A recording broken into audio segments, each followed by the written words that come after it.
Hello everyone, my name is Abhishek and welcome back to my channel. Today is day 24 of free AWS DevOps Zero to Hero series, and in this video we will learn how to use Terraform to automate infrastructure or create resources on AWS. In the previous videos, we have seen how to create infrastructure from the AWS console. We have seen how to create infrastructure using CloudFormation templates. We have also used AWS CLI, and now it's turn for Terraform. I know that some of you might feel that Terraform is overwhelming or there is so much to learn about Terraform. But if your fundamentals are strong, if you know how to create resources from the AWS UI, using Terraform is very, very simple. And in this video, I've invited Cloud Champ Nasimullah to join our channel and explain about a real-time Terraform project. And this is going to be very, very interesting. This is the same thing that we have done on day 7, but we have created this entire thing. Even more than that, we have also used the private subnet and we have created all the resources from AWS infrastructure. But in today's video, we will learn how to use Terraform. Okay, so let's welcome Cloud Champ to our channel. So I'm very excited to have you here, Cloud Champ, and we are going to learn very, very exciting project today on our channel, and that is using Terraform.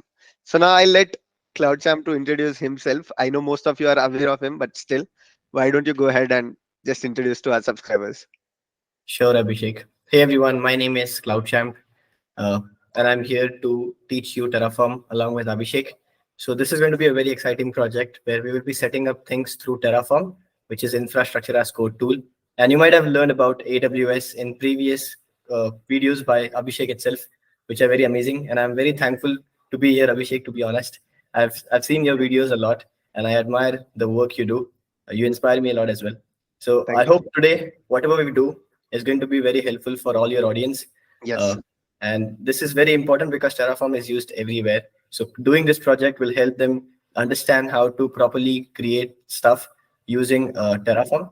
So I hope this they found this useful. And yeah, I'm very glad to be here. Yeah, the picture itself looks very amazing. And here I can see that you are going to do this entire setup where we have the internet gateway, we have load balancer, you have a public subnet that you are going to create for us today, EC2 instances, and finally we are also going to get information from the S3 bucket. Am I right? Or Yeah, there are many more things as well. Like oh there are wow, few things that we haven't seen here. For okay, example, when you do things on console, there are yeah, many things happening on the back end that you might not understand, right? yes, But when you do through Terraform, you need to specify that in the form of code. So you need to say that this load balancer has to have target group and it yes, has to have some listener rules. This internet gateway should be attached to a VPC, and there are many different resources for that particular thing as well.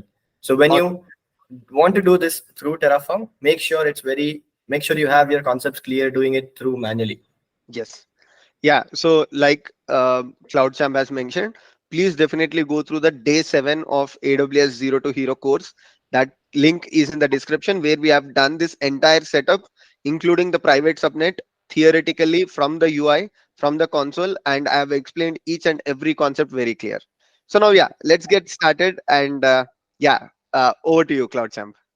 All right. So for you to do this project, obviously you will have to have AWS account, and obviously if you're doing this, you will have it.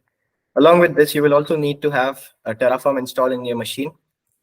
So I hope you have that as well, and then we can start with setting up things. So I'll be doing this very basically from the Sure. scratch on how you can do it if you're a very complete beginner. First thing you will need is to have an IAM account, or if you don't have it, you can create watching videos on how to create IAM user. But I'm logged in as an IAM user, which is Nasi here. So I'm going to create keys which are required for you to connect AWS with Terraform, Okay. right? So I'll go here in on my name and go to security credentials option here. Sure. So when you access AWS through Terraform, you require access keys and secret access key, which is not what you require when you use console, because it is what console you require password, but Yes. with Terraform or with SDKs of programming language, you require keys. So I'm going to go here in this section which says access keys, and I can create access keys here. So when I Okay. create access keys, I can put whatever option is it. So I'm using this for CLI. and I'm aware. So I can say I understand, and I say next year. And I can put a tag, let's say Terraform project. This is optional, but it's good to have it. So I'm then going to create access keys, which are here. Make sure you never ever share your keys with anyone. I'm going to show you my keys here, but obviously I'll be deleting it once the video is done. So Sure. don't try to log in. Uh, I'm going to open my terminal. This is a Linux terminal. I'm using a Linux machine. For you, Yeah, it might be PowerShell, it might be VS Code or anything. For me, it's a terminal, so I'm using this. And I'm going to run the command AWS configure, which you perfect. can do only if you have AWS CLI installed. And to confirm, you can run AWS dash dash version command, which should show you output something like this. If it's not there, you can go to the official documentation and download the AWS CLI. Yeah, Then I'm going to run AWS configure command. This command is to connect or add keys. So when I do this, it's asking me to add the access key ID. I've already done it. So it says S set PU is what my key is ending with this, but I'm going to put the new one that I created now. So this perfect. is my key. And then I'm going to put my access key here, secret access key. Then they will ask me for region. I'm going to choose the US East one. Yeah, And then output format is none. perfect. One And more thing to, just yeah. to Yeah, Mhm. and just to add here, just wanted to tell our subscribers that now Nasi has connected through a IAM user. Now it depends upon the permissions of your IAM user. What access, how many resources can it connect to, what permissions that you have given to this IAM user will depend upon, I mean, that helps you to connect and create resources using Terraform. Yeah, That is correct. If this user does not have any access to S3 or any access to EC2 or load balancer or EPC, I cannot create those in my Terraform. So make sure whenever you create a user, it should have access to those particular services or even admin access if it is for yourself. But make sure it has authorization and authentication done. And perfect. then now that we are ready, we can start with creating our project. So for this Sure. project, I'm going to create a new folder. So I have a folder named as projects here, uh, and I'm going to go inside that. Let me clear the screen. And right now I have these two, but I'm going to create a new project. Let's name this. Mhm. Uh, let's name this. So we are going to do everything from scratch. We don't have Everything. anything. Yeah. Perfect. Yeah. So this is terminal. So I'm running my commands, but if it's for Windows, you will obviously use your file manager on my computer Yeah. for this. So let's name this Terraform and AC for Abhishek and CloudChamp thing. Sorry, I did Perfect. it AB. Let's make it AC. And I'm going to go inside this. Yeah.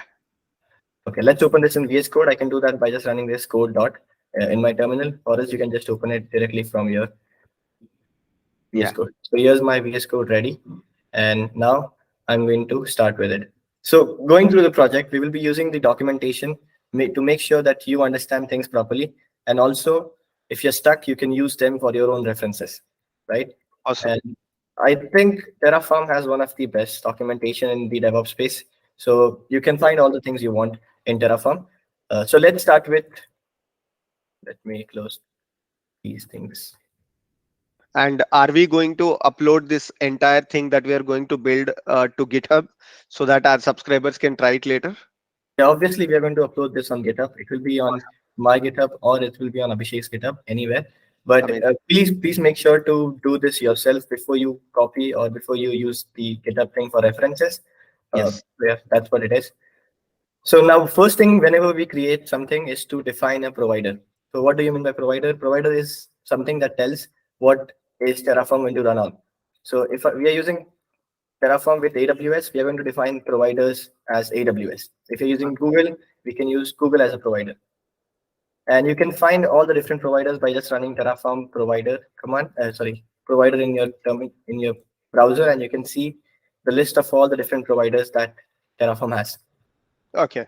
So provider is something where you can understand it as the platform that Terraform is trying to connect. Let's say That, you want to automate infrastructure on OpenStack, then OpenStack becomes your provider. Alibaba becomes your provider, right? that's right. So using this, you get like API. You get to get the API access, which can talk to different cloud services when you define it. So when Awesome. I define it here, let's say I want to use AWS, and you can find the different versions. Sometimes you might be using particular version. Sometimes you might be using the latest version. right? So Okay. these are all the different versions that AWS provider has. This is the latest one, which was released 4 days ago. Mhm. And let's say I want to use this, so I can go here, click on this use provider option and copy the format here. If you can see here, there are two blocks, the Terraform block and the provider block here. So you can choose to copy everything from here, and I'll explain you what these two does. So right now we can only do the work with this part as well. But if you choose to keep this Terraform block, you can define what particular version you want. So this is the Okay. latest one, but you can choose to keep like any other version. Also, things like a backend, S3 backend, where you can store your state file, which is kind of an advanced thing for now. But even if you want to store your state file on S3 or on different backends, you can have to define it here in the Terraform block. So that Okay. is something which you might learn later on, but it's good to know. Great. So initially we used your IAM profile and we tried to authenticate to AWS. Now we are saying Terraform that okay, now your responsibility with this project is to automate infrastructure on AWS. That's what we are trying to do, right? Right. So we have defined this provider here, but along with this, it says there are some configuration options that you need to insert in this. And if I go to my documentation of AWS provider, you can scroll down to see what configurations you can enter. So Okay. inside this configuration, you can see you can enter region, you can enter access key, secret access key, and also other few things. But if you look here, it says there's a warning saying hard-coded credentials are not recommended in any Terraform configuration. This is Yes. why we are not putting our access keys here, and we are putting it in the AWS configure command. Perfect. Other options could be defining environment variable. It could be using the TFRs file as well. But for now, we are only switching up to using AWS configure. And let's define a region that we want to use. So I want to use US East 2 or East 1. So North Virginia region. Okay. And you can get this if you're not sure what is the name, or you can just click on this region block and choose to use which one. So you have to use these names here. Got it. All right, now we are ready. So when you define your provider, you have to run few commands to make sure that your VS Code is ready to start creating resources now. And for Okay. that, you need to run the command, which is Terraform init. If you want to see all the different commands, you can just write Terraform if it is installed, and then you can find all the different commands here. So these are the main commands that we are going to use throughout this thing. But if we get more advanced and you're working properly, you can also use these different commands as well. Awesome. So now first command is to run Terraform init. And if I show you what it does, here you can see it says, prepare your working directory for other commands. So this is the first command you need to run when working with Terraform. If you don't run this, Terraform will not know what is going on. You So are basically initializing Terraform here. yeah, that's right. We use init mostly like in many different DevOps tools. Like even when you use Git, you have to Git initialize it. Yes. Similarly, Terraform init. So I'm going to say Terraform init here, and it starts to initialize the backend. You can see it's also installing the HashiCorp AWS thing, so it can be connected, and we can then start working. So if everything is good, it should say Terraform has successfully initialized, and you should be ready. So let's see. Awesome. So this will be your first step of verification to confirm that you are connected to AWS using Terraform. That means now you can automate things using Terraform on your AWS platform. Right. So you can see it says Terraform has been successfully initialized. You may now begin working with Terraform, and we can now create resources and then run Terraform plan to see it apply to applied. And you can see there are a few files here which Terraform automatically creates, and this stores the information about the provider that you don't need to worry about. You only need to worry about the things or the files that ends with .tf, not to touch any state file, not to touch any other file. Okay. So now I'm going to create another file. Let's name it main.tf. And you can choose to put everything in one file, but it's good practice to separate it. And we can also separate it through modules that you might be learning later on in Abhishek's video, or I might be creating it. But for now, we are not using modules to make things simpler and to help you understand it better. So if I show you the diagram again, this is the diagram. In this diagram, we have VPC. Inside this VPC, we have few subnets here. So one, two subnets. Inside this subnets, we are going to also, so this VPC also connected to internet gateway so that internet connection can be passed. We also have route tables to define that this internet gateway should be connected to this particular subnet. Yes. After that, we have done it. We need to create EC2 instances in both of these, and then attach IAM role. Also put them behind the load balancer. and give them S3 access. So there are a lot of things here that we need to do, and we are going to use or create many resources for that. So let's start with, yeah, please. Yeah, no, I was saying like, let's say you are a absolute beginner, or let's say you haven't used Terraform before, or you are just learning AWS. So what I would recommend you is to first try this project using your AWS root user, Yeah, because sometimes, because there are multiple components involved, you might get frustrated with respect to the permissions that you have to assign to your IAM user.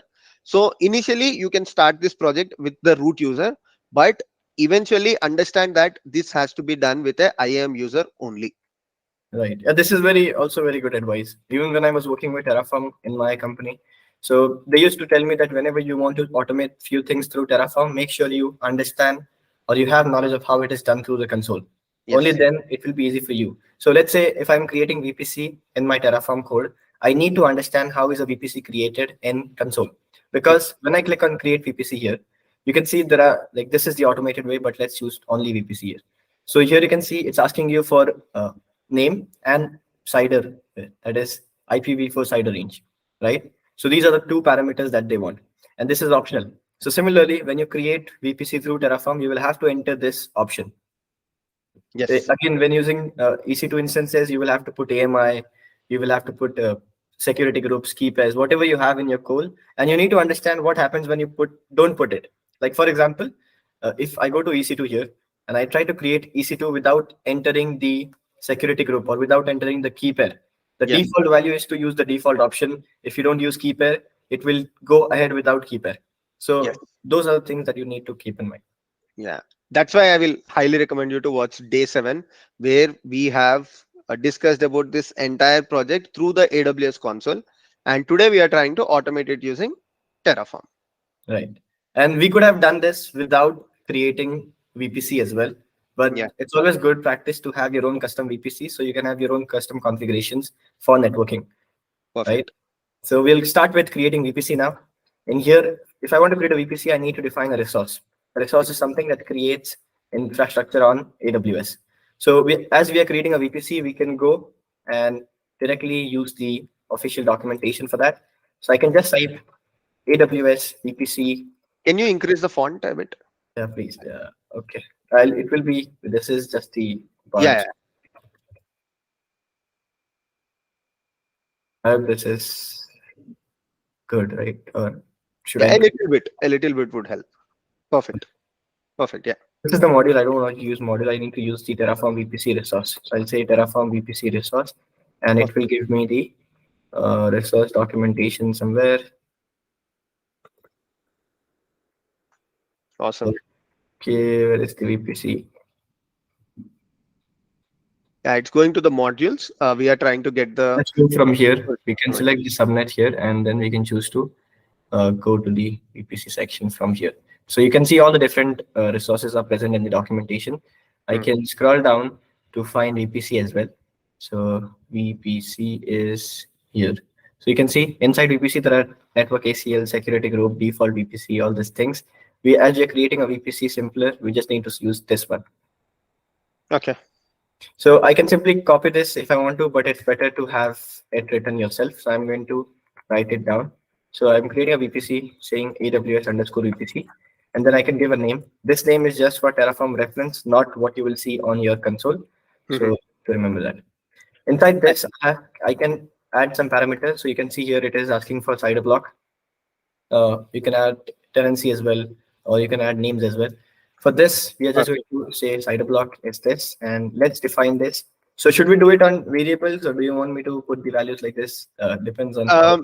Yeah, you can, for the purpose of video, you can put the values here. Later, we can just tell them how to create a variables.tf and how to reference. Like with one example, that should be fine. But let's do this one with the example, and then rest of all with the Yes. variable. So let's say if you are putting some values, it's very good to always have a variables.tf. Yeah. And this is just one way of defining variable. There are many other ways. And I've also shown that in one of the video where how you can define variables. So Awesome. this is creating a variable block. I can do that by running variable. And if you want to have what plugins are you using? Can you share those things also? Because it will reduce a lot of effort for our subscribers. Yeah, this is what I was going to tell you. So if you want to have this autocomplete feature and Yeah. also getting more information, you can just search for Terraform here. There are Okay. many good plugins that VS Code has. So the one I'm using is the HashiCorp's own uh, Terraform extension. You can Okay. choose to use this. And you also have this one, which is also used by like 803 people, 3K Okay. people. But this is the good one by HashiCorp itself. So they are the maintainer. So you can choose to use this. Okay. Thank you. Yeah. Right. So now inside this, I am going to put the value which should be inside in the form of variable. So I'm creating a variable here. Let's name this as anything. Let's say cider. And Okay. inside this, I'm going to put the default. Default equals to whatever value I want. So I want to have the value as 10.0.0.0/16. So this Hmm. is the IP range that we want to use for our VPC. And I'm going to define call this VPC from here. Sorry, call this variable that is defined here. So you can say var.cidea, the name of the variable. Hmm. So this way, it will use the value from the variables.tf. Awesome. Okay, so now we have defined the resource for VPC. It will be created when we do it, but let's go also create two subnets here. So I'm going to Okay. say AWS underscore subnet, and you can always use the documentation as we have said. So let's name this as sub1. And inside this, we need to pass few parameters. So for parameters are, we have to define what VPC are we going to create the subnet inside, and then what should be the range. And to make things more clear, you can just go to VPC. Okay. So we have to reference the UI, and when you are trying to build Terraform, so always keep your UI as a reference and the documentation as the other reference so that you understand what exactly you are trying to do. And this will be easy for you once you have not like once you have practice, you will come to know what is to be done. So you can see when you create subnet, it's asking you select the VPC that you want, Hmm. right? Let's say I go with this one. Then it is asking me to give the name, then to give change, tell me which AZ do I want to launch this subnet into, and then what should be the side range. So these are the same things that we are going to attach in our Terraform as well. So first thing is to define what VPC I'm going to create this. So I'm going to say VPC underscore ID, and I need to say this subnet should be inside this. So I can reference this by saying AWS VPC dot my VPC dot ID. And Perfect. what I use is I just copy this thing from here all the time and then paste it, remove the codes from here and paste, put a dot between, then dot ID. This is Okay. how I create dependency, and you should be doing that as well. Right? Awesome. Yeah. Once we do this, the next things we need to define is the cider block. So I'll say cider block, which should be inside the same range. So here we are using /16. We can go with /24 here. So let's define this as 10.0.0.0/24. Yeah. Basically, you can assume that you have created VPC with lot of IP range, and within that you are creating a subnet. Like within the VPC range, you are taking a small area and you are creating that particular subnet range. Right, because when you choose /16, you get around 65,000 some Yes. IPs. And within that 65,000, you're giving some like 256 of these to this particular subnet and then other to others. So I'm going to now define few other things like what AZ do I want to launch this into. So we are using US East 1. So I'm going to say I want this to be in US East 1A. Okay. So let's say US East -1-A. Okay. And one more thing is to have map public IP on launch, which means you can give addresses, public IP address to that subnet, which and you can find all the different arguments from here in the Hmm. official documentation. So if I search for uh, map public IP on launch, so this says specify true to indicate that instances launched into the subnet should be assigned a public IP address. And we will Okay. require this because our instance should have IP address so that we can see what web server is it creating. Yeah. So you might be thinking that CloudChamp is doing it, with so much ease because of that practice that he has. Now he understands what resources are required. I mean, what parameters are required inside the subnet block, inside the VPC block. So this comes with a lot of practice. Now, when you are doing it for the first time, follow this video. Keep the AWS documentation with you and the Terraform documentation with you. That way, you will understand it very clear what exactly is happening. That's right. And it's very, very fine to have errors. Errors can teach you a lot than any other documentation or any other things. So make even if you get errors, try to solve it yourself before you ask anyone. try to spend like 2 to 3 hours configuring it, because when you troubleshoot things, it will teach you a lot of. That's my personal experience. Yes. So we are going to use this argument which says map IP, and I'm going to say true because I want to have IP addresses attached to my instances inside this particular subnet. Okay. Similarly, let's create another subnet. I can copy it and put it here. We need to change few things. The first thing is to change the name here. We cannot have same names. So I'm going to say sub2 and also change the CIDR block. I'm going to use 10.0.1.0 Hmm. and let's change this to 1B. So we have two subnets and two different AZs now. Okay. So Perfect. do you want me to create it now, or should we go ahead and add few resources and then No, no, later? probably right now you can show in the picture what we have done till now. I mean, we don't create it on the AWS at this point, but at least from the picture we can explain what have we done till now. Okay, so according to the code we have right now, we only created this green line which says VPC and this this green subnet inside the AC. So this is the AC. Inside this we have, this is US East 1A, this is US East 1B.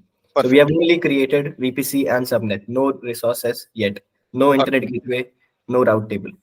Okay. Perfect. We can proceed with the next steps. Right. So when you create this, it's all private because you don't get internet right away. Even if you, so we have to attach internet so that we can access our EC2 instances on the internet. And for that, we can do this by using internet gateway. So if you don't know what internet gateway is, you can check out the videos on it to understand it. And Yeah. it's a VPC component. So you can find it here inside this section. So we need to create it first. Then we need to attach it to a VPC, and we also need to define the routes in the route table. So Okay. first we will be creating internet gateway, and then we will define the routes in the route table later on. So for that, you can again use the documentation. So I'm going to go ahead and create a resource for internet gateway. I'm going to say internet gateway. Let's name this as IGW. Okay. And inside this, we need to pass a single parameter which says what VPC are you launching this internet gateway inside. So I can copy the same thing, which is this, because we are creating this in the particular VPC that we created earlier. So I'm going to put this here, and this is going to be creating our internet gateway, but not actually giving the access to these subnets yet. Okay.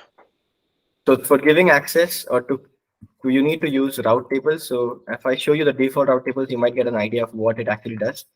So this is the route table which defines where should be the traffic go to. So this is the main one, the default one. You can see these are the routes, then the subnet association. So we need to define that everything in this subnet or in this VPC should go to internet gateway, and then these are the subnets that should have. So right now there are no subnet association done because this is the public one. We are going to create our own, but this is just for your clarification that this is how routes are done, or this is how internet gateway is attached to a public subnet. Yeah. Basically, I mean, here the route table defines, let's say you have a subnet and how the traffic has to flow in the subnet. So that is explained by the route table. So let's say Yeah. there is an instance, or let's say there are some packets flowing in the subnet. So if there is no route table, you don't know the path or how the traffic has to flow in the subnet. No, that's what we are going to do right now. Yeah, Right? that's even when we create route table, as you've seen, there's one route here. We need to Yeah. define that manually, but if you do it through Terraform, you also have to define that. Okay. So let's go and create route table here now. So I'm going to say AWS route underscore table. And if you're not sure what the name is, always use documentation. Let's name this my RT. Okay. Just RT is fine. So in this, I am going to define where first is going to be the VPC ID. So where is it going to launch? So I'm going to say it's going to be launched in the aws.vpc, aws underscore vpc.myvpc, and then .id. In Terraform, always check what it is asking for. Is it ID? Is it ARN? Is it security group? Is it name, IP address? So depending on that, you can put the argument like that. Okay. Yeah. Now, when you might have done it for the first time, the route table and this one, right? You might be using the AWS documentation, or were you doing it from the console? How did you learn actually? What So parameters has to go into route table? How did you learn? I obviously follow documentation, but it was when I started the first time, it was through the videos. I used Okay. to I used to watch AWS videos on Skill Builder, the free ones. But Okay. then when I was having my internship, I took a course on Udemy. Okay, So yeah, it great, was Srishan Marek's course. He taught me a lot, I would say. Yeah. great, great. Yeah. So inside this route table, you also need to define the route as I've said. So let's define the route. For this route, we need to. So earlier there was a separate resource just for the route, but now Mhm. in the new they have these things. So you need to make sure that you're using the configuration properly, and you always have a command like running Terraform validate to check if everything is perfect. And Yes. if you have issues, you will come to know which line is it, and you can then refer the documentation to change it. So no problem, even if you get issues, even though if people are working in IT for like 10 years and 20 years, they still get the issue every day. Yeah. So that's not a problem. So inside this, I'm going to say cytoblock because if you see here, it says cytoblock.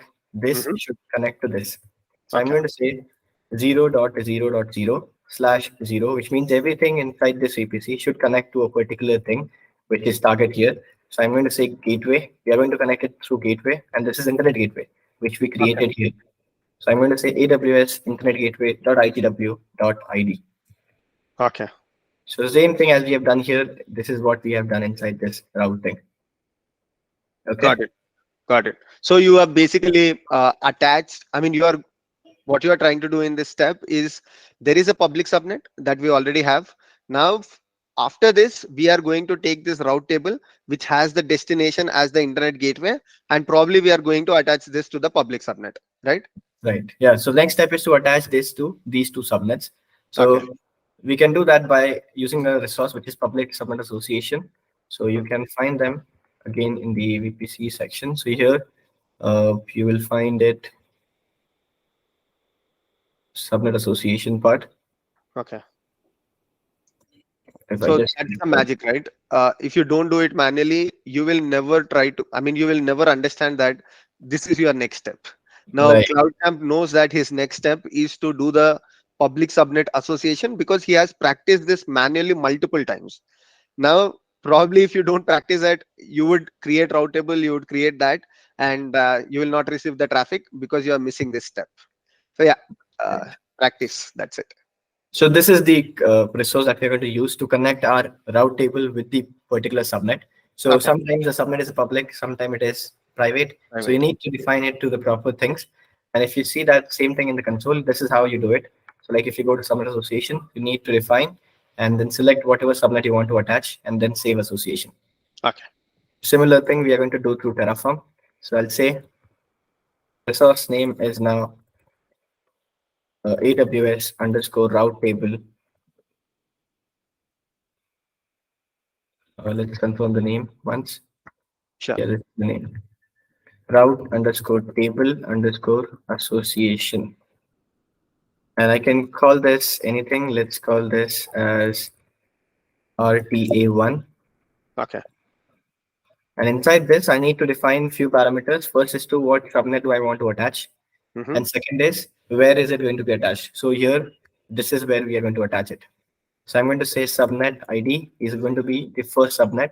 So let's copy this one here Okay. and put it here, removing the quotation marks, putting a dot in between. So AWS underscore subnet dot sub one dot ID.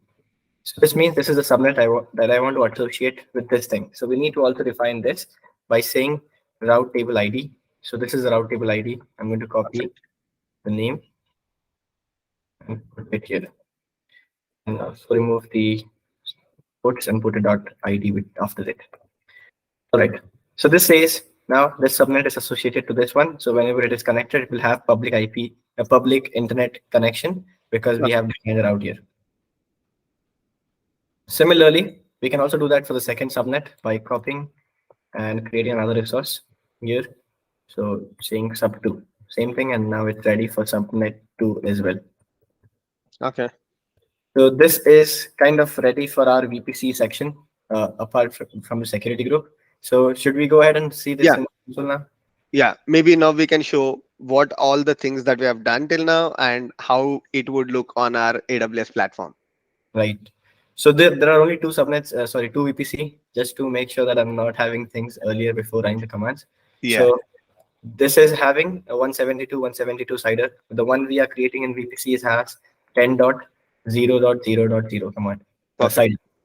So before you run it, there are a few commands that you need to know. The first command is to check if everything is correct or not. And always make sure you're saving the Terraform thing if it is not auto-save for you in VS Code, because if you don't save it, it uses the previous version. So Okay. always save it. So first thing is to check this by checking if everything is perfect, the syntax is right or not. So you can see here it's gave me an error.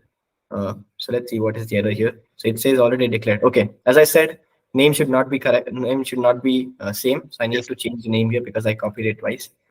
I'm going to- RTA2. Yeah. Next, if I run Terraform validate, this time it should not show me any error and should say configuration is valid. Perfect. So now let's run the command to check what is going to be created or deleted or done. Like right now, it's going to be created because this is our first time writing this code. So I'm Mhm. going to say Terraform plan to check what is going to be created. Okay. When I run Terraform plan, it will give me Plan all. is just to, it's kind of a dry run that we are trying to do on the AWS platform, which will tell us that, okay, when you actually apply this configuration, these are the things that are going to get created. That's right. So if you see here, it says plan says 7 things to add, 0 to change, 0 to destroy. Perfect. And it's going to create VPC, 2 subnets for us, one Mhm. route table, associate that subnets with those route table, and an internet gateway, which is all we have created for now. And if you see this plus symbol, which means it is creating. If Hmm. it is minus red color, it is destroying. And if it Okay. is yellow, the wavy symbol, which means it is changing something. Perfect. So now we are okay with this. Let's go and run Terraform apply command. Terraform apply is going to actually create that thing in the console. Okay. And this can only be done if you have your keys connected properly. If not, you will get an error. Yes. So I'm going to run Terraform apply. It will again show me the plan and ask me if I'm sure, and I can type yes. So let's do that. So yeah, you can see it has shown me the plan. It says, do you want to perform action? Only yes will be accepted. So I'm going to say yes now, and it will start creating the resources. Now you can see it's creating, Wow. and we can also check that by just refreshing here. So you can see it's all almost done. Like the VPC has been created in just 4 seconds. You can see the VPC here, and Yeah. it's also creating internet gateway, creation complete for internet gateway route table. This is why Terraform is so much used, because it can do things very, very fast. And you also have Yeah. a kind of recovery. If everything is lost, you can just run the command and have it again. So while this is getting created, a lot of people who are trying to get into DevOps or aspiring DevOps, they have fear that Terraform is very difficult. Uh, there is so much syntaxing in Terraform, right? And you have to write large YAML files, or not YAML files, sorry, large the HashiCorp templating format files. So what do you tell them? Like personally, when you learn Terraform, how did you find it? Was it difficult, or with practice you gained this expertise? To be honest, I would say Terraform is one of the easiest DevOps tools I have came around, Yes. because if you have some knowledge of AWS, let's say you have AWS associate certifications, and then you start learning Terraform, it will be very easy for you. Obviously, you will have to spend some time to learn the HCL syntax and things, which Yes. will uh, be helpful when you practice every day. And when you do this and you have your resource in your AWS, it boosts your confidence, and then you will try to learn more things in that confidence. Yes. So I learned all of this in my internship, which was like 6 months or something, and I also got my Terraform certification through that. So now it's very easy for me. Yeah. But obviously, if you spend things, you will always learn. And there are many more things to learn in Terraform. Like even though if you think you know how to create this, there are many more advanced things. Like you can use Terraform to set up CI/CD, a lot more things. So Yes. there is a lot more to learn as well. This is just a starting point. But obviously, if you spend time, if you ask me about the syntax, I think it's very easy compared to other programming languages, because this is what we use all the time. We use Yes. YAML and JSON. So this is very, very similar to YAML JSON. And I have a video where I have explained what is different resources, what are different blocks, and what is these arguments, values. So if you need help, you can also refer to that. Sure. That's great. So yeah, even personally, I find Terraform not that difficult, because once you master the cloud platform that you're working on, right? Mhm. So when you want to create some bunch of resources, or bunch of, like, let's say you want to create a stack, right? So there should be a picture that is in your mind. Okay, these are the things that I want to create. Now, Mhm. when you have that clear picture, you can simply write down the steps. Okay, first I have to create a VPC, then I have to create subnets in it, then I have to associate. When you know those things, Terraform documentation is a wonderful place. Just go to the Terraform documentation. Most of the times you just have to copy paste things, right? That's, yeah. And you have this cool Visual Studio extensions where it will help you in auto completing and syntax highlighting. So what else you need? It's a very very easy language. Just get that fear out of your mind. And yeah, CloudChamp also has some good tutorials on Terraform. I'm also going to do a complete Terraform tutorial, so don't worry. I think most of the people in DevOps are just feared about all these different tools. Like if they try to do it once, they will come to know how easy it is. It's just Exactly. buzzword like Kubernetes, Docker, containerization, and then they fear a lot about it. But if they would try spending time with proper roadmap, learning the things that you should learn first and then the later things, I think it will not be easy. Like it will not be difficult for anyone. Perfect. So yeah, we have our things ready now. You can see it's been created, all of it. So if I filtered out the resources based on our VPC. This is our Hmm. VPC here, Hmm. and we have two subnets ready. Two of them. Awesome. We have route table, the default one, but we are using the non-default one, which is this. And we also have route defined as internet gateway and subnet association done for two subnets that we have here. Okay, cool. So Okay. how much have we done with our project from the picture point of view? So in the picture point of view, we are done with this, and this outer part. We have EC2, two EC2s, load balancer, IAM role, and the S3 part left. Let's do it. Okay. So now, first thing we're going to do is to define a security group that we might be using for our EC2 instances and also for our load balancer. You can Okay. choose to create a separate security group for load balancer, but it's up to you. So I'll show you how to do it so that you can use it as a reference to create it for other resources as well, like load balancer having a separate security group and EC2 having a separate one. Sure. So for that, you need to use the resource name, which is AWS underscore security underscore group. Hmm. And I'm going to name this as my SG. So in this, we need to first define like what is the name. So I can put the prefix here, the name prefix equals to what is going to be the name. So I'm going to say web underscore SG. So this Okay. is the prefix I want to use. So this is, and then it will have ID most probably. In this, when you create a security group, you always need to define two things: inbound rule and outbound rule. Right? Yes. So you go to security groups here. This security group is now the default one created. You see there's inbound rule and there's outbound rule. So by default, if you create a security group, you will have no inbound rules and all outbound rules. So we need to define some inbound rules because we're going to use our instances. You might be accessing into it or you might access it on public internet. So we require port 80, port 22. So let's add that. First thing I'm going to do is to add ingress. Ingress means inbound, egress means outbound. So in ingress, I'm going to say from port and to port. If you want to check, you can always use the security group. Documentation. Yeah, because I know if I try to just say things, it will be confusing. So rather, it is better if you use the documentation. Yes. So AWS underscore security group resource should be somewhere here. Okay, yeah, this is the resource. You can see here Hmm. there are few descriptions here. It's also asking you for the VPC ID. I can also choose to put this. Let's copy this one here and try That's to edit better. it. So That's you better. Maybe let's copy this entire thing and try to modify. yeah. So I'm going to now remove this thing and also this. Let's paste this. And inside this, we have few things. Let's change this to our own. So our VPC name is my VPC, not main. So I'm going to change it to my VPC dot ID. Okay. And I can define. So let's choose to change this now. Let's say web SG Hmm. description we don't want, but we can choose to keep it. Inside this, I'm going to change the port number. We don't have SSL, so we're going to use S80 here. And let's change this to 80. Cider block can be anywhere. So let's do this 0.0.0.0/0. That Okay. means everyone can access this instance. Yeah, and this is list of IP, so we need to put them in like this, Yeah. square brackets. So I need to put this in square brackets again. And we don't want any IPv6 because we don't have any IPv6. Yeah. So we can remove this. Perfect. Similarly, I can copy this again if I want to have another inbound rule. So I'm going to copy this and put it here to have another set of ingress. Make sure the indentation is correct, or else you will get an error. So it has to be 2 spaces. And then now it's correct. So I'm going to make this 22 to have SSH. Okay.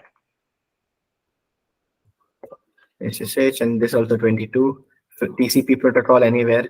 And this is my HTTP. Okay. Here we have said egress is saying 0 to 0, which means all ports for Okay. everyone, for all IPs. So which means everything is allowed here. Sure. We can remove the IPv6 block. It is Yeah. not required for us. Yeah, let's remove that. Cool. All right, so yeah, we have our security group ready as well. Now we need to create our instances inside the subnet we have created as of now. But yeah, we can create that now, or we can do this after we have our S3 ready. So there are many times you might have to create S3 in Terraform for a lot of different use cases. So you need to know how to do it, and that's what I'll be showing you now on how to create it. So creating an S3 bucket is very, very easy. You can do it in just a single argument, which is the name. So let's do that by showing you here. So S3 bucket is the resource, and we can find it here. So this is the example. You can see you can just create a bucket with single thing. But if you want to add few parameters or configuration like enabling starting website hosting or CORS, you need to then create few more resources about it. Okay. So I'm going to copy this code again and use it here in our configuration. Let's name it something which you might have never used or which no one has used, because it has to be globally unique. Unique. As names. So let's say this Abhishek's Terraform 2023 project. Hopefully no one has took this. Yeah, hopefully. Yeah, let's see. We don't need tags, but it's because they're optional. Yeah. For making code short, I'm going to remove that. Now our bucket has also been defined. Inside this bucket, if you want to, let's say, make the bucket public, or if you want to give some more configuration, you can choose to add that. I have the snippet here, so I'm going to just put this. No need to like define it for now, but I have it well, so I'm going to post it here. Also, I'll show you how to upload a file. So we don't have any file, but let's say we want to upload this particular thing, and then how we are going to do that. So we can do that by using S3 object resource. So I also have that somewhere here, so I don't waste time. Yeah, or maybe we can show that at the end. Firstly, we can. Let's do that at the end. So I have the bucket ready, and the bucket is now public set, and the ownership is also set. This is required when you want to make things public. Now let's go and create our EC2 instances inside these subnets.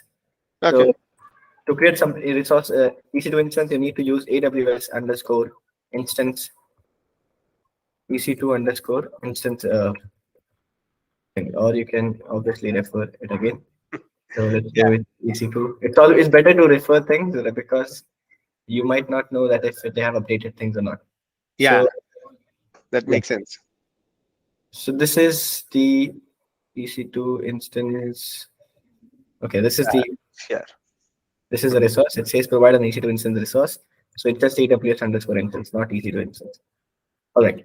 In this, I'm going to say web server 1. Okay. And inside this, should we minimize the VS Studio terminal so that perfect. Okay. So here we can see there are few parameters you need to look here. So there are a few parameters like AMI, instance type. So whatever things you insert in your console when you create things, that is what you need to enter here as well.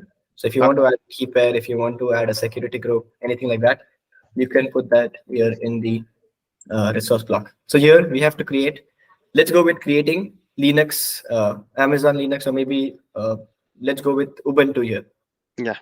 So Ubuntu is the mostly used one. So if I want to do that, I'm going to first specify AMI, and I need to put the AMI ID.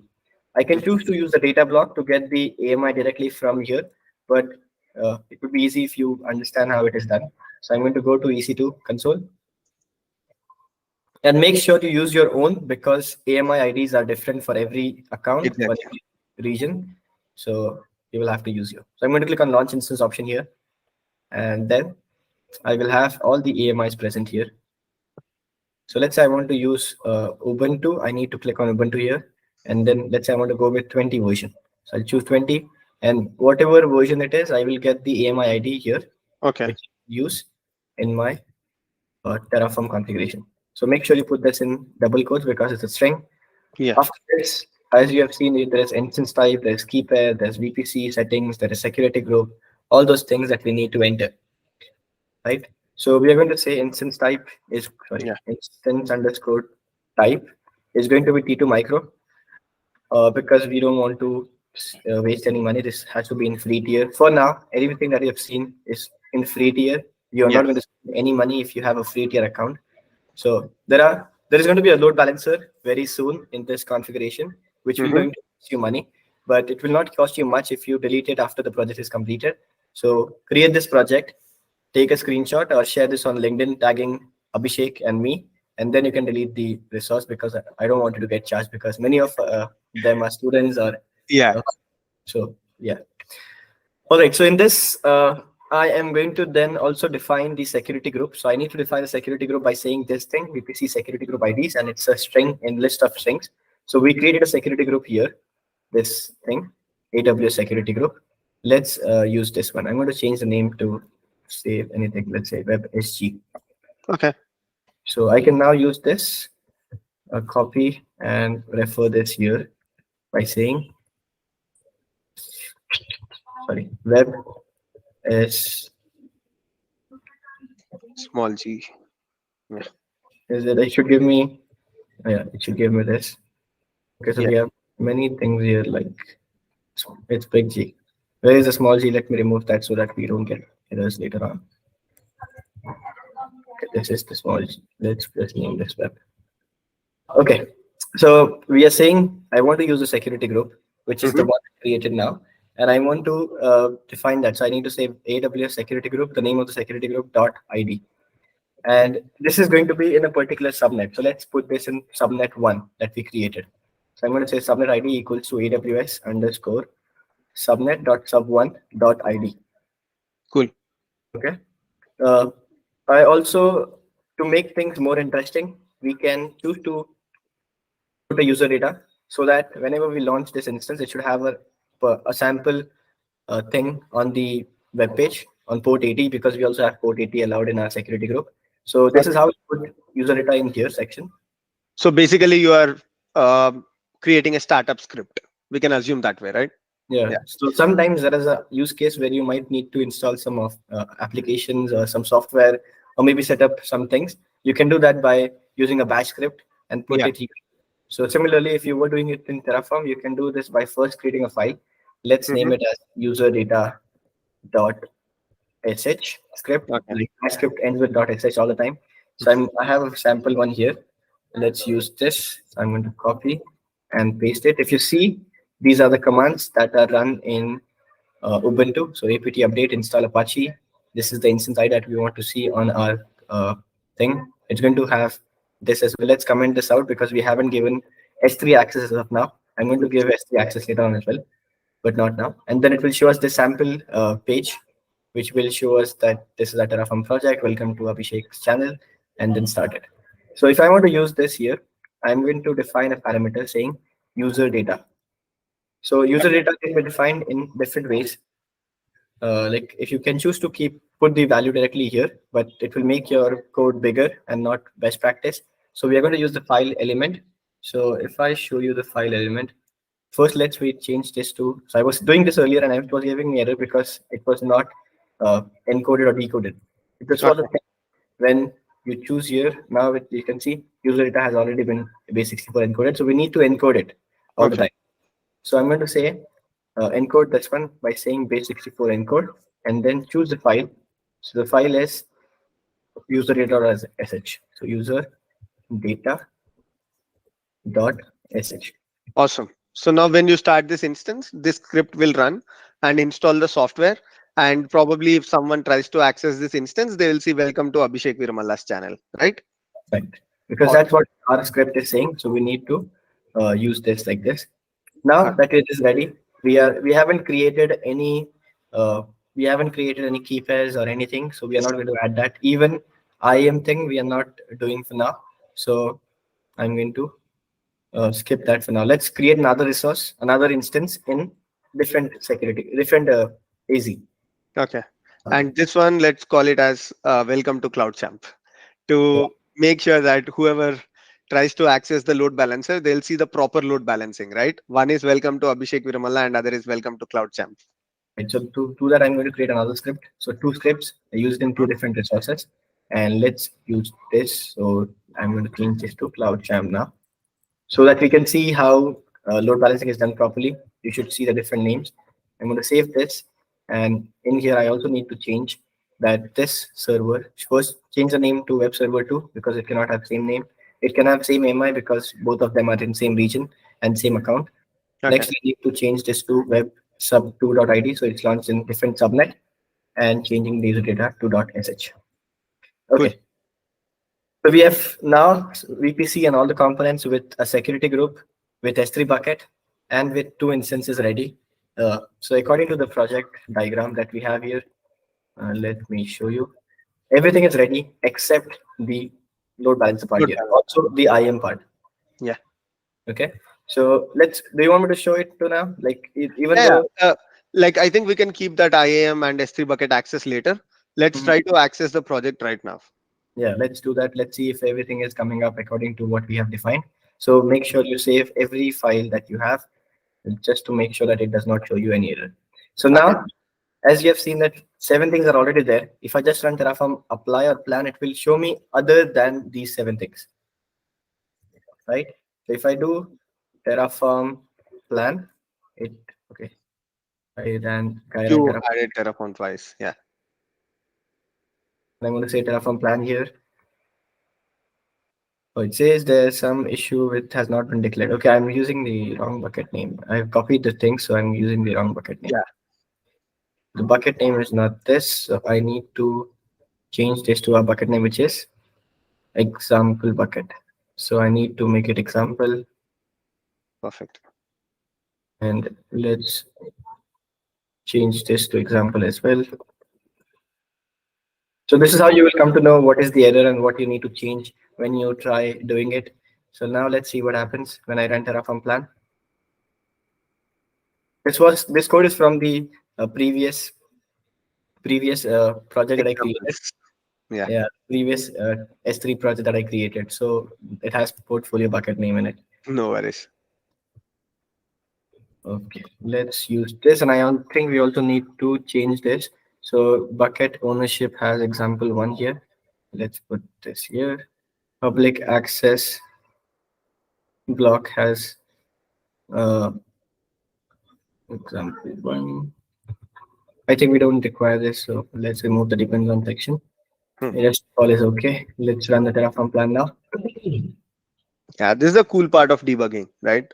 When you're doing live things and when you're debugging live, I always tell, I don't even edit the videos when there is debugging involved. So because the subscribers will get to know how actually we are debugging these issues, right? That's right. So yeah, because so you can see there's always this error. So if you show things, even if they get the same kind of error, they will get an idea of how to troubleshoot them. Yeah. Because you just hide them, then they are confused, and then they leave the project in between, thinking that they are not able to do it. So you should always show how you troubleshoot things if you do it. So now everything is ready. Okay. And it says 6 things are going to be created. So 6 things include our security group, our bucket. Bucket has some ACL and public access as well. So 3 resources for buckets, and then we have our EC2 instances here as well. So this is our first instance, which is this one, web server 2, and then also web server 1. Okay, now that we're ready, let's go and run the Terraform apply command. So I'm going to say Terraform apply, and it will again ask me for yes and no prompt. So I'm going to just say -auto -approve, which will skip the prompt and directly start creating it. Awesome. So now it should start creating the bucket to EC2 instances and a security group in my account. Yeah. You can see it's going to now start it. So you can see this is creating bucket security group. If I show you that in the console right now, I don't have any instances running nor stopped. Okay, I have two of them pending. This is the one that we created. So you can see it's in pending state right now. Great. If I show you the bucket might have already been created. Okay, this is the bucket. Let's move to the spot. You can see Abhishek Terraform. It was not taken. Luckily, Oh, we wow. have here. We This is have our bucket. this is an empty right now, but we might add a few things later on. Sure. So let's wait for this to come up. Yeah. Meanwhile, while this is getting created, Um, okay, what was the issue? The issue is regarding the access denied. Let's remove the bucket ACL part. We don't actually require it. It was just a thing Yes. in the previous one. So I'm going to remove everything, just keeping the bucket. Okay, let's remove. Okay, now it's ready. Yeah, that was not required anyways. Yeah, We that's for this project we don't need any bucket ACL as in specific, right? yeah, because it's okay if our bucket is public or private. We don't actually require it. We are going to have an IAM role that is going to give access to S3, but that does not require any other properties. Having a bucket Yes. is all you need for this project. Okay, so now it has been deleted according to the Terraform configuration, and our instance is also ready. If I show you my instances in the EC2 dashboard, you will see that these two are in. It's taking a little time. Yeah. Perfect. All right, so it's initializing. We have to wait for it to come up in 2x2 status checks, because when you have a EC2 instance user data script, it does take time to install things and bootstrap thing on the backend. Yes. So we will have to wait for it. So if you see here, these are the two status checks that are ready, initializing right now. Let's wait for it to come up. And you can also check like what user data script is used by going here to instance settings and edit user data section. And you Mhm. can see this was the script that we have referred. So uh, you'll find welcome to Abhishek's channel, the same thing that we have used in our code, which means it is going to use. Sometime you might get an error that your script is not running. It might be a single syntax issue or maybe a command issue, wrong command. So always make sure to try running it in your local machine if you have a Linux one, or you can try running it. So make sure that the script is correct, because Yeah. you don't get the errors. This is all done at the back end. We are not access into it. So yeah, let's copy this and try to open it to see. Obviously, it might show us an issue because it's not ready yet. But if you see here, it's ready actually. Wow. So it says Terraform Project 1. It gives us the instant ID. And finally, it says, Welcome to Abhishek's channel. Wow. This is a cool script. And where did you get this instance ID from? How did you fetch that? So if I show you this script here, like in EC2, you have something known as metadata, which Okay. stores all the data in a particular IP address, which is 169.254. This part. So we can get all the different kind of data.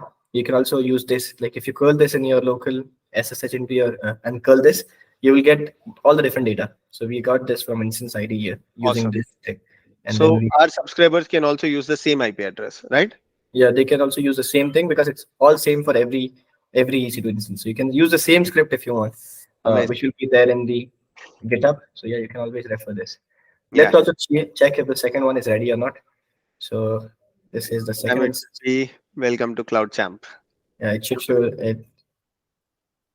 When I run this, yeah, you can see Oh. it has a different instance ID and it has welcome to Cloud Camp channel.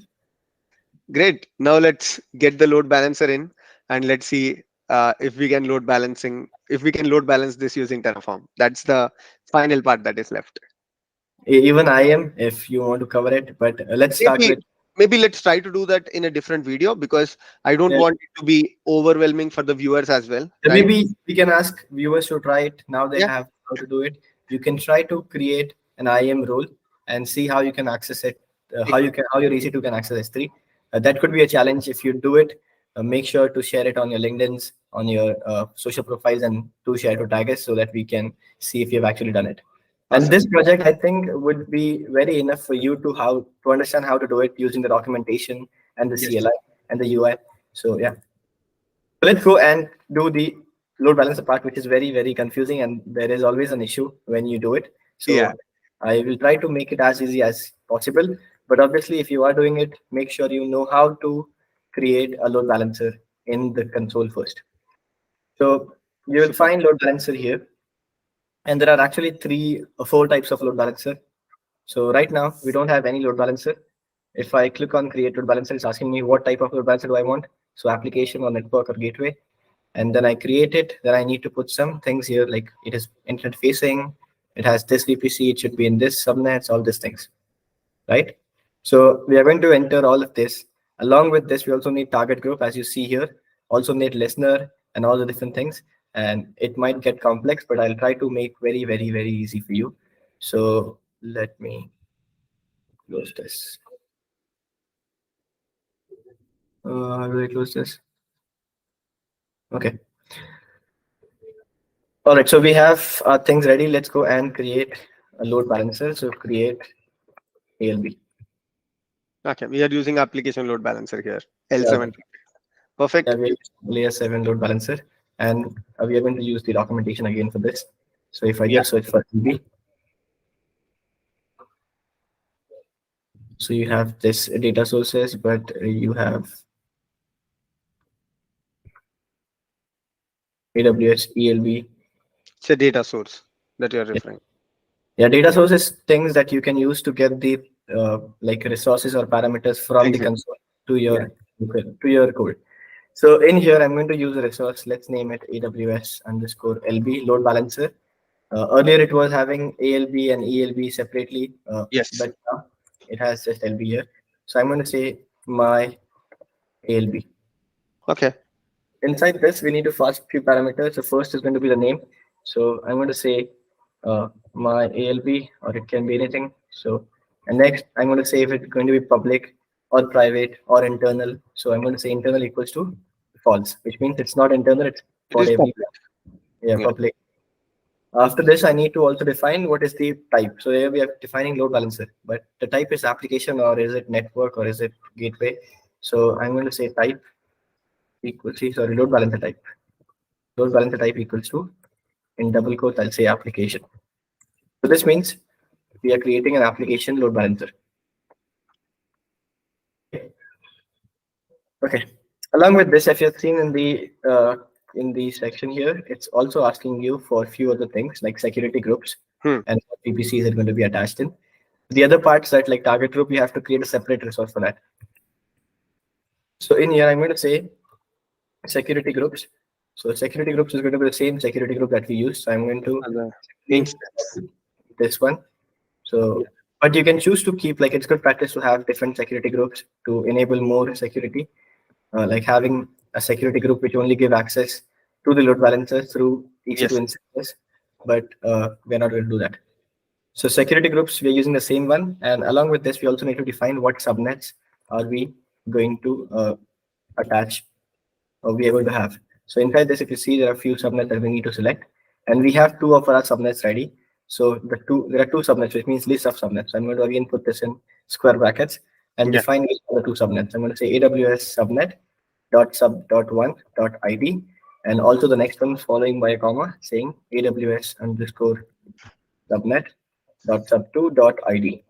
Yeah. Basically, we are assigning the load balancers the subnet because load balancer is managing the traffic to two instances, right? Instance 1 and instance 2. And one of the instance is in the public subnet 1 in one availability zone, and the other one is in the different availability zone.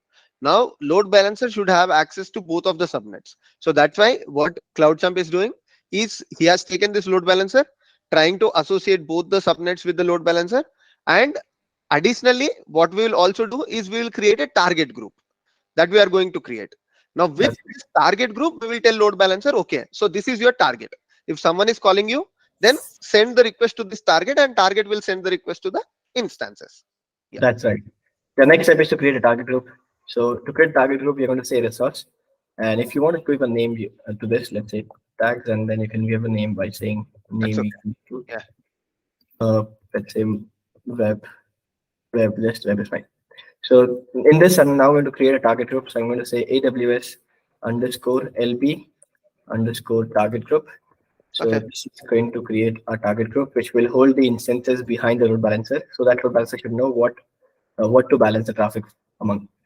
So in this, I'm going to name it first. So name can be my TG.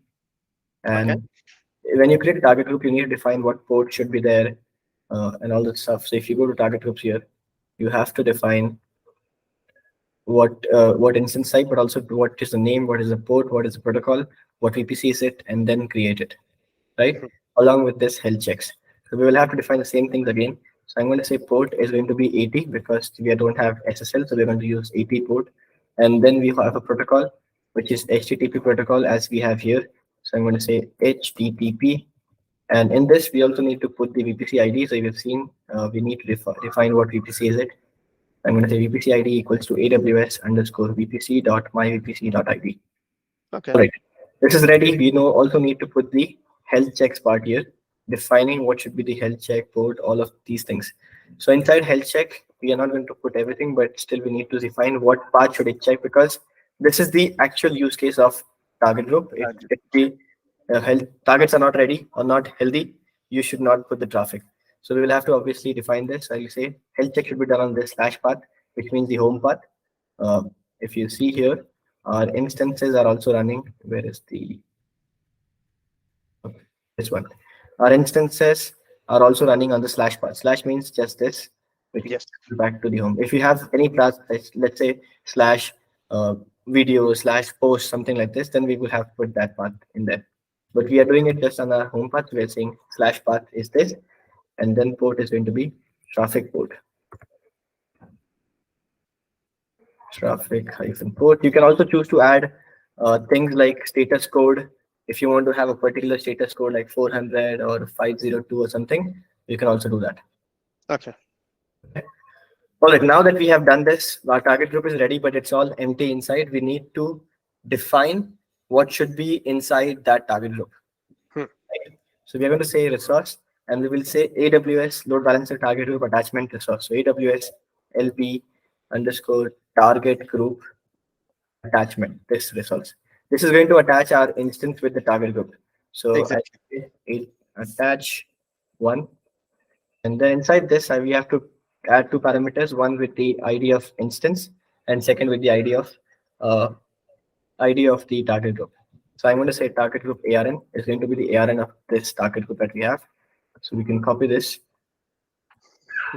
So this time it is not asking for ID, it's asking for the ARN. So we need to put the .ARN thing. So I'm going to say .ARN. Similarly, next I will need to put the target. So I'm going to say target ID.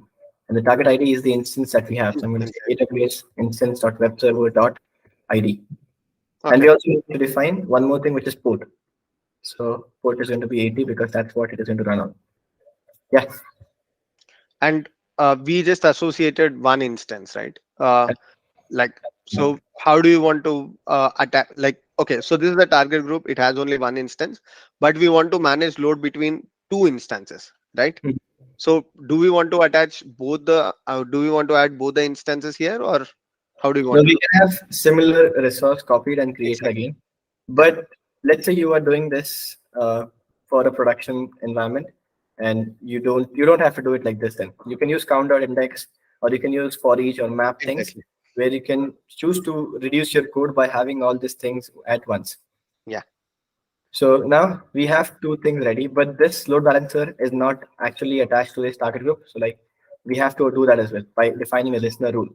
So I'm going to say add a listener. So we are going to say resource AWS underscore LB underscore listener.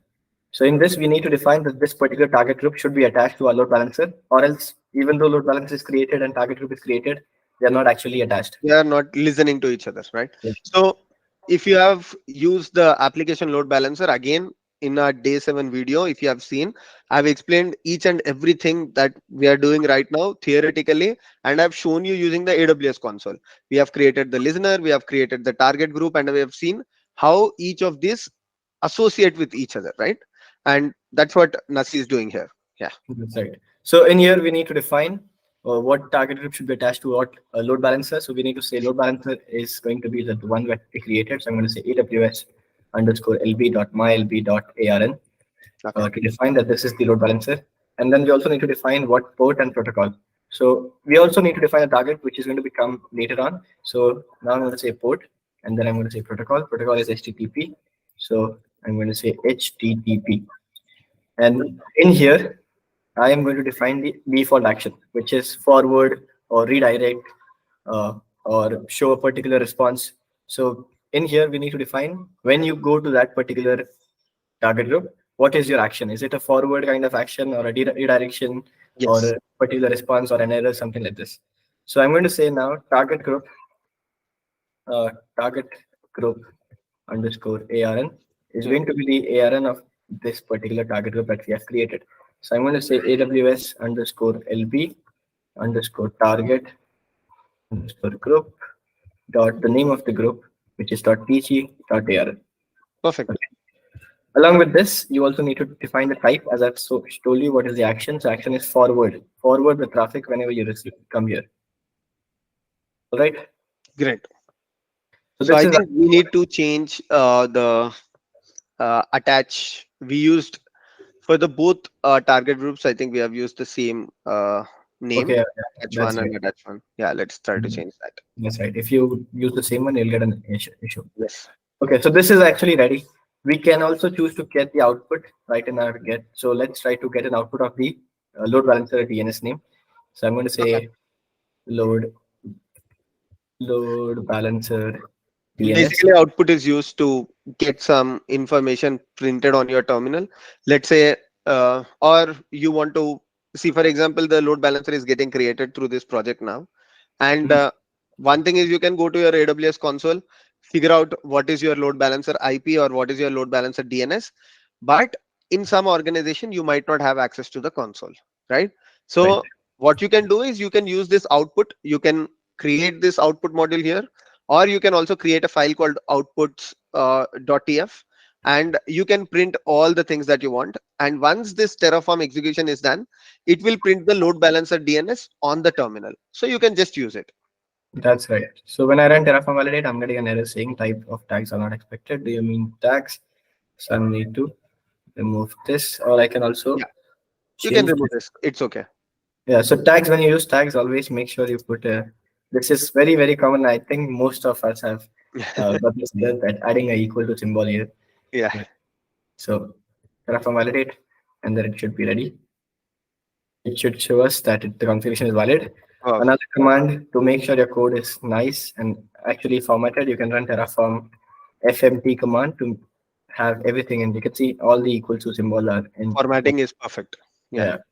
So now we are ready. Let's go and run the Terraform plan command to see what is going to be created according to the change we have made. So it is going to refresh state. The state file is present here, terraform.tf state. You can also choose to put it anywhere else uh, in the Remote. history, but don't push it on GitHub. Never Yeah. push it on GitHub. So now it says 5 things to be added. Load balancer target group, all the resources that we have created. Now let's go and run it. So terraform apply hyphen auto hyphen approve, and it should now start creating load balancer target group and everything. So if we go here in our console right now, we don't have any target groups, uh, which is attached to a load balancer. This is the one which I have already. So I'm going to delete them because I'm not none associated. So delete, ts delete. Perfect. So now target group is in creating state. Yeah, this is the one which is created through Terraform, and it has two total targets right now which are unused, and they will come up. Health status will be there and will be attached to a load balancer as well. So we'll Yeah. have to wait some time because yeah, this takes time. Yeah. You have to be patient here. When you're doing this, sometimes it might take little more time in your setup than what we are seeing right now. So be patient there. Depends upon the network, depends upon, sometimes it also depends upon AWS, how much time it is taking. So try to be patient there and wait till your load balancer is active state, and also the health check of your target group is also healthy. That means your target group can forward your request to the EC2 instances. Yeah, that's right. You need to make sure that it is all healthy. If it is not healthy, load balancer will not put the traffic on that. Exactly. So these are all the common things that you need to already know before you do it through Terraform, or else it will be very, very complex. So make sure you have a good knowledge of console and you understand how things are going on in the console. Then it will be easy for you to do through Terraform, through Python, or through any other SDK. Perfect. Yeah. Meanwhile, this is getting created. Now you might be wondering, okay, we have done this entire setup, but how this is used by DevOps engineers on day-to-day activities or in the day-to-day life, right? So this is a very common project that DevOps engineers does in their day-to-day life. For example, what we have done here is we have created instances, we deployed our applications, or I mean, in this case, we just deployed a HTML page, but usually you can consider that we have deployed a Golang application or a Python application, and we are using a load balancer, and we are allowing people from outside to access it. Now this can be CloudChamp's official website, or this can be my official website. We would have done in the same way, right? So we will deploy this official website in the public subnets. If it is secure in your organization, you might put it in the private subnet. But when we are doing our portfolio building, or when we are doing a requirement for a client who is okay with deploying instances in the public subnet, then this project is the one that you're looking for. And I've seen many good user data scripts as well, which has all the different configuration, not just a simple thing, but many complex things. And even if you see at this project, we are not doing anything manually. Yes. Like even if we have a website, it's all done automated through Terraform. But let's say you want to set up some complex things. You can also integrate Ansible with Terraform, which is a very, very common use case right now. So where you have one-click solution, by running Terraform apply, everything is done automatically. So you can see here we have our things ready. Let's go and check them in the console. So you can see there are target groups and both of them are healthy. If I show you the load balancers, let's see if the load balancer is created or not.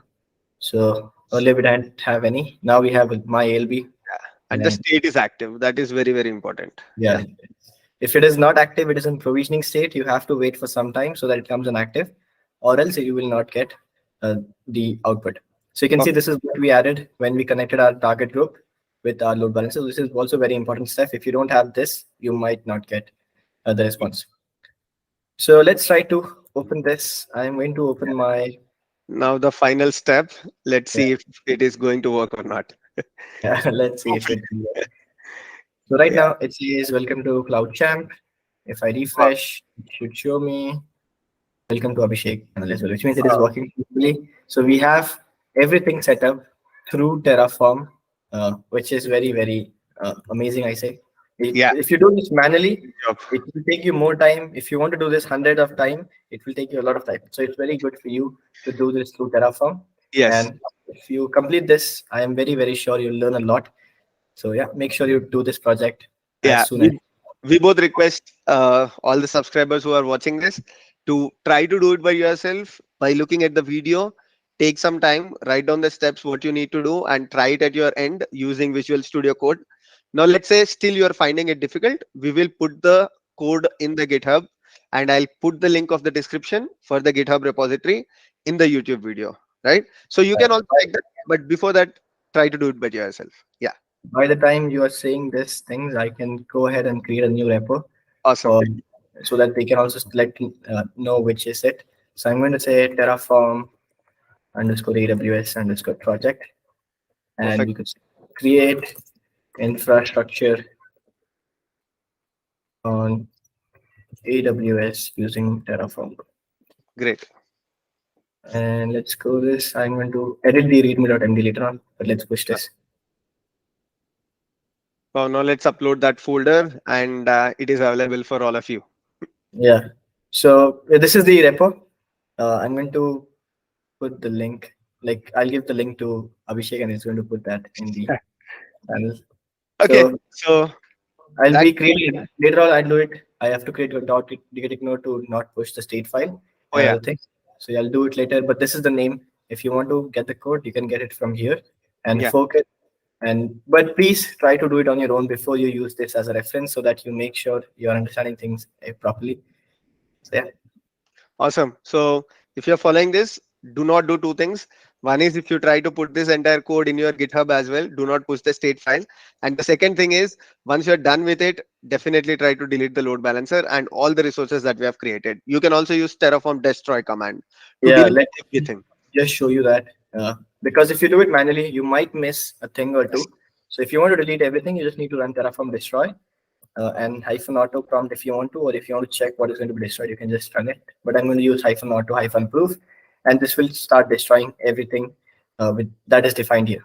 So Amazing. make sure you delete it because I don't want you to get charged for the load balance that you have. Sure.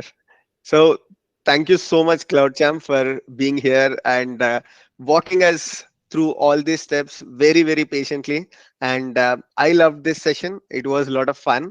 And I hope all the subscribers, viewers who are watching this video, there is a lot to take back from this video. Definitely try it at your end. And don't forget to subscribe to CloudChamp. He is also doing great work with respect to all the DevOps technologies, tools up to date in the market. So yeah, any final word from you, CloudChamp? Very, it was an amazing time spending with you and learning all these things. Obviously, a great pleasure to be here. And thank you for having me on this channel, letting me do this project to for your audience. Obviously, if you guys love this project, let us know in the comment section. Feel free to share this on your LinkedIn.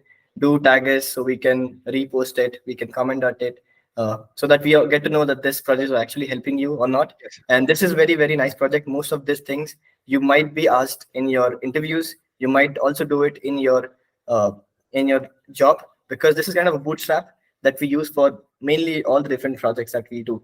Yeah. Even I get similar kind of uh, projects that I when I do freelancing. Wow. So if you are someone who wants to do freelancing, this can also help you. Like I got questions all the time, like what is the project that you might get on freelancing? So this is one of the similar kind of projects that you might get on freelancing as well. Oh, wow. That's great. Yeah. So you can also make some money with this video. Yeah. That's For good to me know. personally, I have made a lot of amount of video just learning load balancer, and it's not Terraform load balancer, just the manual load balancer. There are many companies who want to load balance and auto scale their sites, so they don't know actually how to do it, and they can give you money if you do it properly. So learning a thing can also be it, but don't learn in a way to earn things. Make sure you understand things, and then money will follow. Sure. Yeah.